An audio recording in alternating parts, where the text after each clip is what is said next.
ये आप देख सकते हो बच्चों के हुड हैं, जिसमें ज़िप वाले, बगैर ज़िप वाले, सारे टोपी वाले होंगे। एक एक दाना आप देख कर सकते हो।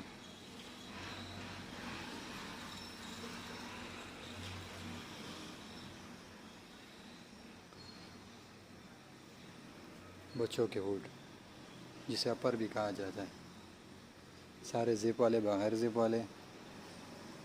माल आप देख सकते हो बिल्कुल fresh and clean. Her size इसमें अवेलेबल होगी, मीडियम, स्मॉल, सिर्फ 2 साइज़ ही अवेलेबल होगी। सारे बच्चों के हुड है अपर।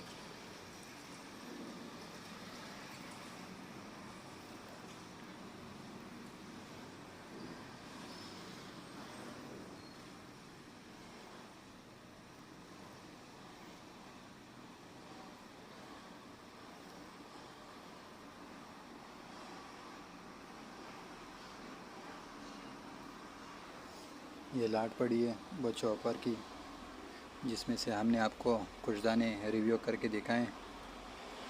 आप देख सकते हो माल और अंदाज़ा लगा सकते हो कि किस तरह साफ़ माल है।